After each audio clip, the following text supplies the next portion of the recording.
Pero lo que sí está claro y es real, tenemos alto recambio en nuestra unidad de cuidado intensivo, lo que dice que tenemos cama.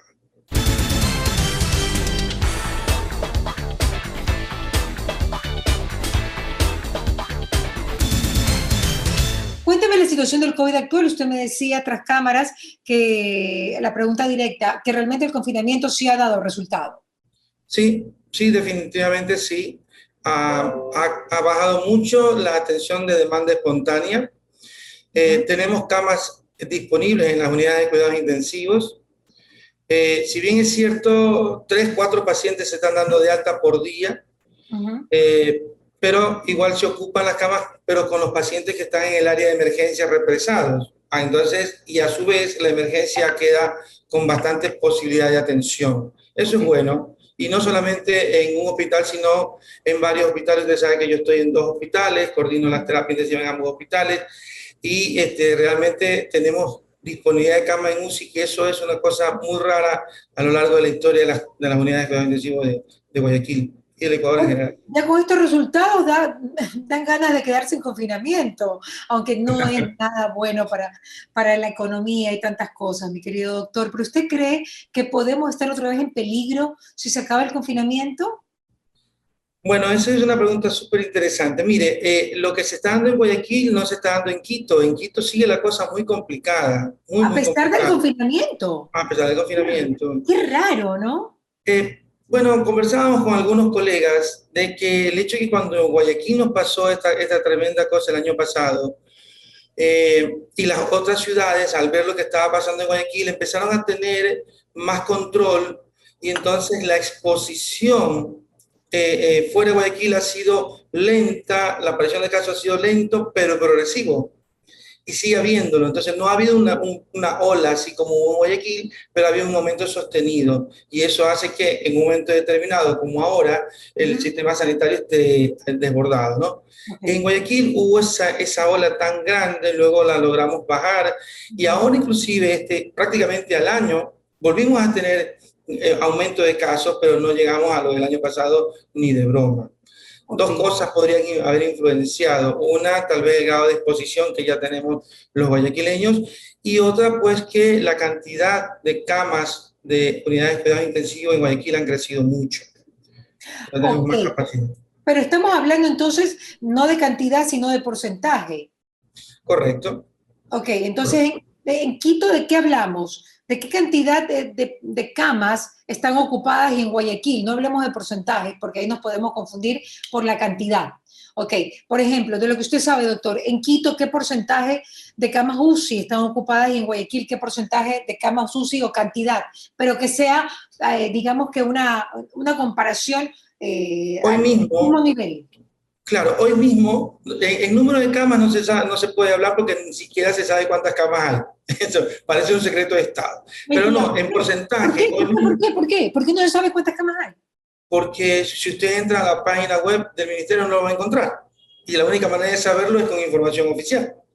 O ir contando de una en una, obviamente eso no se da. Entonces, debe haber una información oficial real, Ok. y usted entra a la página y eso no está.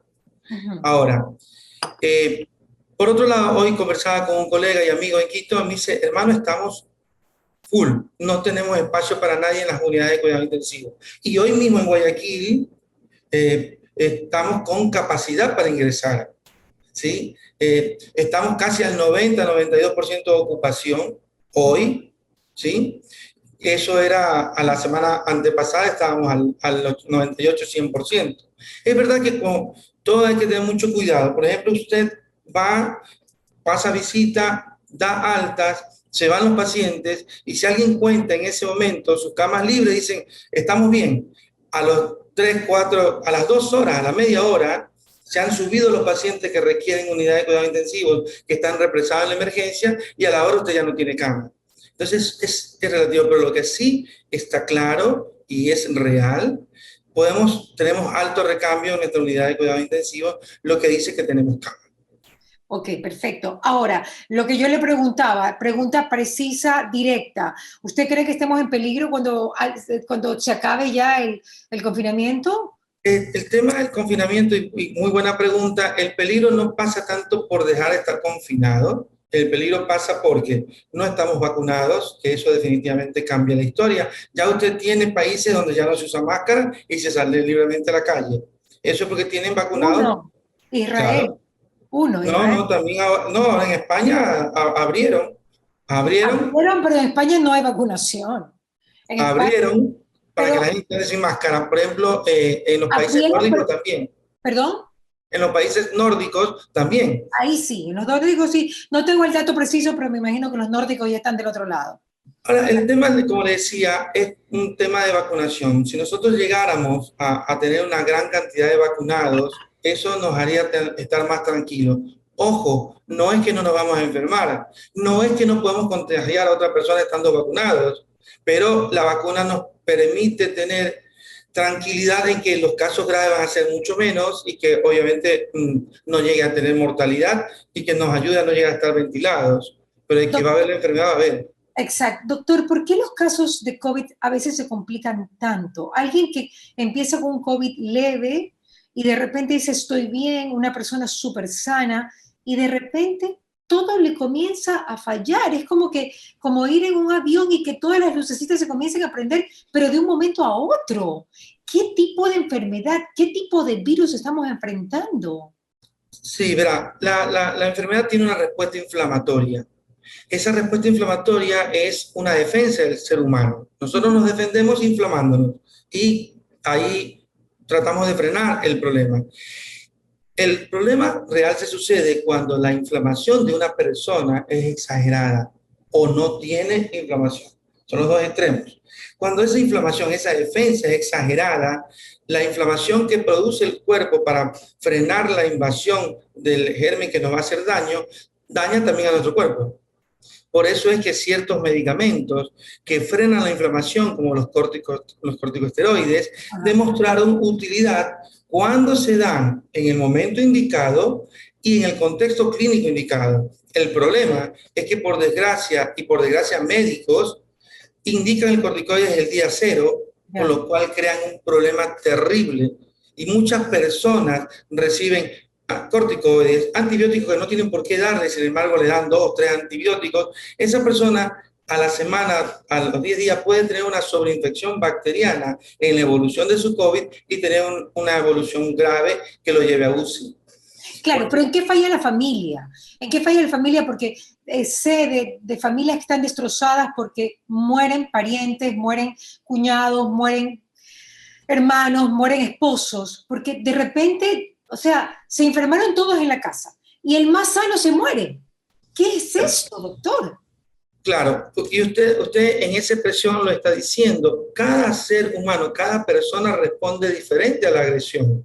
Hay quienes responden adecuadamente y pasan asintomáticos o levemente sintomáticos, que son 9 de cada 10, ¿sí? 8 de cada 10. No pasó nada. No requirieron absolutamente nada más que acetamol para la fiebre, hidratarse bien, y hay uno o dos cuya respuesta inflamatoria o la agresión del virus es tal que los pone graves. De esos dos, uno probablemente vaya a ir a UCI y el otro va a estar moderadamente enfermo. Ahora, ¿en qué momento la familia tiene que actuar? Cuando, por ejemplo, estamos todos enfermos en casa, Dios no quiera, y de repente hay uno que puede haber sido súper sano, no diabético, no hipertenso, pero se comienza a complicar. ¿En qué Ese, momento, o sea, cómo se lo detecta, cómo actuar a tiempo para que no llegue a UCI? correcto. No sé si para que no llegue a UCI, pero sí actuar rápidamente para que reciba un tratamiento que intenta que no llegue a UCI. Ok, ok, ok, Porque a veces, independientemente del tratamiento, igual terminan en UCI y igual fallecen. ok, Pero, pero ¿cómo deben identificarlos? eso. Bueno, empiezan a respirar rápido. Eso nosotros le llamamos taquipnea. Si lo ven respirando más de 20 por minuto, más de 22 por minuto, requiere atención urgente. Ahora todo el mundo tiene un oxímetro. Si una persona se pone el oxímetro y la saturación está por debajo de 94 y está respirando más de 20 por minuto, tiene que volar a buscar atención. Entonces, ¿qué es lo que sucede? Las personas no se miden cuántas veces respiran.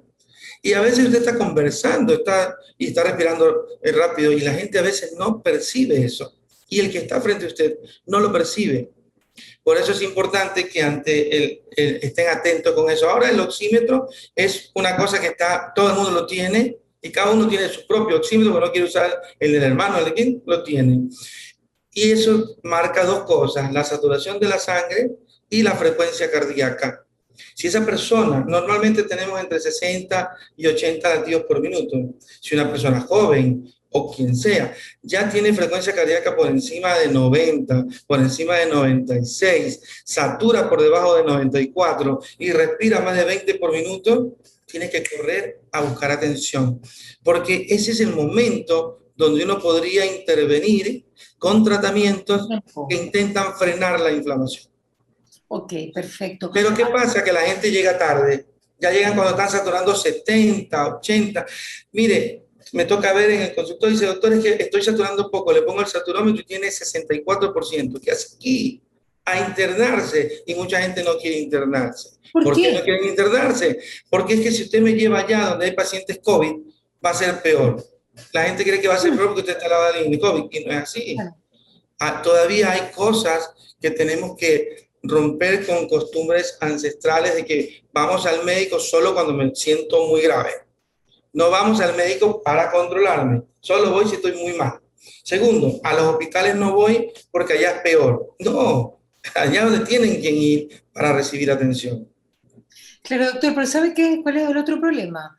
Que no hay muchos medicamentos y los que hay son extremadamente costosos, no por lo que cuestan saliendo del laboratorio, sino por la reventa. Hay gente que se le ha muerto de un familiar que muchas veces era el proveedor de la casa y se han quedado en bancarrota, doctor. No puedo creer que estemos con ese corazón aún, estando en pandemia. No, bueno, eso es terrible porque súmele que en todo el mundo hay medicamentos que están escasos por la alta tasa de utilización. Demanda, estoy de acuerdo. Todo el mundo. Pero entonces, para colmo, que se los vendan al 100%. Y como los hospitales no lo tienen, nadie los tiene, entonces el familiar sale en esa odisea, esa peregrinación a tratar de conseguirlos. Y un medicamento que normalmente le vale, digamos que $5, se lo venden en 50, 60. El menos desalmado se lo venden en 15, $20. Y otros que 800, 900, 1500. Un medicamento que normalmente vale $280, pueden estar pagando $2.500. Y ese medicamento, no vamos a hablar de nombre específico, no es siempre necesario. El otro problema es que quienes atienden a estos pacientes, bueno, le digo, la enfermedad la conocemos desde hace un año. Sí. Y usted conoce tanto de la enfermedad como probablemente yo. ¿Por qué? Porque la información está ahí, disponible, no hay nada oculto en COVID. Entonces, los médicos que aún hoy no conocen realmente de la enfermedad y entonces le crean una necesidad que muchos pacientes no la tienen. Vaya, compre este medicamento porque usted lo necesita. De las pocas veces o de las muchas veces que se tenga que usar ese medicamento, nosotros tenemos indicadores clínicos y de laboratorio en que en ese paciente potencialmente ese medicamento sea beneficioso. Sin embargo, existen médicos porque me llegan pacientes con recetas hechas, recetas de 15, 20 medicamentos que no sirven absolutamente para nada. Doctor, copiar. Ciertos médicos, o sea, no todo, obviamente, pero hay ciertos médicos que se dedican a sacar copia de lo que el médico que sabe está haciendo. Hay que saber elegir el médico especialista en COVID. No hay duda que ya lo hay, doctor. Por supuesto que sí, pero ya le digo, el conocimiento de esta enfermedad es libre. Todos los artículos están gratis en internet, o sea, quien no lo lee, sí, hoy en día es que saber qué hay que hacer en el momento preciso. O sea, eso uno, y saber qué es lo que se lee, porque hay tanto farsante dando cualquier cosa que pueden ser peligrosos y que en las redes están inundadas. Fulanito se salvó a última hora porque le dieron tal cosa que se lo dio tal doctor. Doctor que no es intensivista, que ni siquiera es clínico, que tienen especialidades, subespecialidades recetando en COVID, y eso es terrible. O medicamentos que... Por supuesto. Usted agarra una receta, le llega a su mano una receta de un médico y ve entre 10 a 15 medicamentos, ninguno sirve. Una receta de un paciente que tiene COVID leve debe incluir máximo 2 medicamentos, 2. para bajar la fiebre y un e hidratarse bien. Bueno, si tiene algún proceso inflamatorio, un antiinflamatorio, ya salen artículos que definitivamente han sido beneficiosos, pero básicamente eso, no puede constar más. Sin embargo, usted lee 10 a 15 medicamentos de cosas que no sirven, que tal vez todos nosotros la indicamos al comienzo, pero hoy en día, si no hemos aprendido después de un año y seguimos indicándolo, estamos mal. Y por desgracia, son médicos que tienen acceso a la televisión, a las noticias, y eso es peligroso. Y no hay nadie quien ponga un stop a ello. Los tanques de oxígeno, doctor, un paciente complicado puede llegar a usar hasta 5 o 6 tanques de oxígeno. No, no. Y hay gente que se compra varios para tenerlos en la casa. Sí, ayuda a por eso le pregunto. Al día, ahora, al día, no. ¿Cuántos, por ejemplo, pues necesitaría al día un paciente complicado? Depende, mire, si como no hay espacio, los hospitales tienen todo centralizado, pero no todos. Y como a veces se está ventilando más pacientes fuera de la UCI, entonces se conectan los tubos de oxígeno al ventilador mecánico. Y ahí se pueden estar yendo 3 a 4 por día, dependiendo del flujo que se le ponga al ventilador. En ese caso, pero en ese caso, o los que le ponen alto flujo que tienen una demanda mayor, pero en ese caso, no en todos. Sin embargo, es terrible. Doctor, ya para finalizar, las vacunas, ¿cómo están las reacciones por las vacunas de esta primera fase que el gobierno está llevando a cabo y también en coordinación con la alcaldía de Guayaquil? Sí, el tema de la vacuna, no le escuché bien la pregunta, Mariela. ¿Cómo se está llevando a cabo las reacciones de los vacunados? ¿Qué ha sabido usted? ¿Qué han reportado? Bueno, yo finalmente ya me vacuné, al inicio no lo hice, porque como tuve la enfermedad, y porque tenía anticuerpos y porque necesitaba que mis médicos se vacunen primero. Okay. Entonces me vacuné después. Cuando ya se terminaron de vacunar todos mis colaboradores, ya me vacuné. Y bueno, tuve una reacción importante. Tuve fiebre, mucho malestar general. ¿Cuál se puso? Pfizer. Ya. Pfizer. ¿Y tú? No me la puse, me la pusieron. No, sí, me dio fiebre, escalofrío, dolor de cabeza, malestar general, pero duró 24 horas y ya después pasó. Desvanecimiento. Ayer le escuchaba a un amigo que decía que en Estados Unidos, luego de ponerte las vacunas, 48 horas tienes que estar metido en tu casa y que, por ejemplo, los pilotos no pueden manejar, los choferes tampoco, porque pueden haber desvanecimientos o algo. O sea, es que te inyectan el virus, pues, doctor. Bueno, en el caso de la vacuna, hay 2 tipos de vacunas. Una que te inyectan el virus atenuado y el otro que te inyectan un pedacito del virus que ese no tiene el mismo tipo de reacción. Pero igual, doctor. Pero sí. yo le hago una pregunta. Ajá. ¿Cuántos muertos se conocen de los que se han vacunado, que ya los vacunados superan al número de COVID en el mundo? ¿Cuántos muertos usted conoce? Repítame eso. ¿Los vacunados superan? Claro, la cantidad de personas vacunadas ya superan a la cantidad de casos de COVID en el mundo. ¿Ok? No. ¿Cuántos muertos usted conoce? De lo que se ve hoy en internet, ¿no? Acá no se escuchaba nada. ¿Cuánto? Digamos así, exagerado, 1000 muertos. Eso no es verdad. No, nada que ver. Ya ustedes lo sabrían y lo sabríamos todos. No. Digamos en forma loca que hay 1000 muertos. Ya. ¿Sabes cuántos muertos hay por el COVID? ¿Cuántos? De 170 millones más o menos de pacientes con COVID, tenemos, piense una cifra. Muertos porque, Dios mío. 4 millones de muertos. Ya, ahí sí. 4 millones de muertos por COVID en el mundo. Entonces yo le pregunto, ¿qué quiere usted? ¿Vacunarse o no se quiere vacunar? No, pues imagínese. Doctores, que me puedo morir con la vacuna. ¿Cuántos hay? ¿Y cuántos se han muerto por COVID? Claro. Que tiene una tasa baja de mortalidad. Tiene una baja tasa de mortalidad. Pero ya son más de 4 millones en el mundo. Claro, ahora doctor, cuando uno se pone la vacuna, puede pasar como usted que tienes la enfermedad un poquito, ¿no? O sea, sí te enfermas de COVID. Puede ser, pero son muy poquitas las personas que han tenido esa reacción. De hecho, cuando me iba a vacunar, o sea, me tocaba la segunda dosis de la vacuna, me iba a medir los anticuerpos y si tenía los anticuerpos bien elevados, no me iba a vacunar. De hecho, está reportado que las personas que tienen anticuerpos con una dosis es suficiente.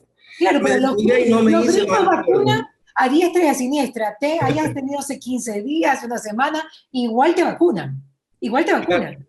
Claro, bueno, yo me olvidé de hacerme los anticuerpos, entonces cuando me dijeron, hoy le toca su segunda dosis, uy, no me hice los anticuerpos, bueno, me vacuné y me volví a sentir un poco mal, pero mucho menos que la primera vez, y Ya. no duró más que unas 6 horas. Pero doctor, usted es delicado.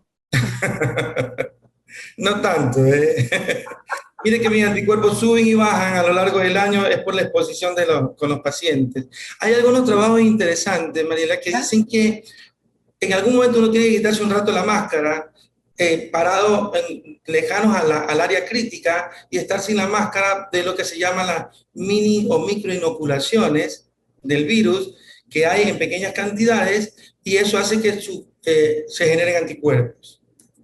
Ajá. Hay trabajos publicados donde usted se para a cierta distancia en las áreas críticas, uno sáquese la máscara un ratito alejado, que se cree que hay pequeñas cantidades igual de partículas y se autoinocula, ¿sí? O se inocula pequeñas cantidades y genera, si usted tiene anticuerpos, genera más anticuerpos. Hay ya algunos trabajos publicados al respecto. Yo estoy convencida que la gente que ha salido y se ha expuesto más ha tenido pequeñas cargas de virus y no se ha contagiado tanto como la gente que se ha cuidado demasiado. De hecho, inclusive con las máscaras, hay trabajos que cuando toman la máscara sí llegan pequeñas cantidades y gracias a la máscara son menores cantidades de exposición y eso hace que ciertas personas hayan podido tener anticuerpos sin haberse enfermado. Es verdad, doctor. Me encanta esa información. Qué pena, doctor José Vergara, porque hubiese querido quedarme 10 minutos, pero hicimos la entrevista, gracias a Dios. Yo lo había dejado plantado el día del lunes. Pero bueno, por una falla No se técnica. preocupe, yo le espero, yo le espero. Gracias, doc. Oiga, ya para finalizar, ¿qué fue para usted recibir a la paciente cero? ¿Cómo lo ve ahora, después de un año? Si usted lo puede describir, ¿cómo fue? Mucha expectación, mucha expectativa, me creó mucha expectativa. Tenía mucho temor de lo que se venía, porque por desgracia venía siguiendo el tema en Wuhan y yo decía lo que se viene es terrible. Y la primera semana fue una especie de tranquilidad, porque ingresó ella y no tuvimos otro paciente. Y a la semana, a los 10 días, empezaron a llegar en cantidades importantes y ocasionó mucha angustia, mucho. Era como que estaba viendo la película adelantado, como un déjà vu de la información que tenía y realmente me causaba angustia. Pero siempre digo, el intensivista es un médico que está preparado para desafíos. Probablemente es el emergenciólogo y el intensivista son preparados para ellos. El perfil formativo de un intensivista lo prepara para eso y para pelearnos con todo el mundo. Los intensivistas somos mal vistos por nuestros colegas porque son especialistas médicos muy combativos, porque nos gusta que las cosas se hagan muy rápido, porque el paciente crítico no espera. Y a veces los interconsultados manejan sus tiempos como pacientes de consultorio y el paciente crítico no es. Entonces somos muy combativos.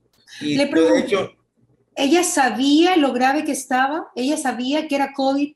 ¿Ella estaba consciente? ¿Perdón? no, ¿La no. paciente cero? No, no, no. De hecho, yo conozco el caso antes de que me llegue a mí directamente, a mí ya me llega intubada y ventilada, porque el hospital estaba destinado. Pero los médicos que la veían son colegas y amigos.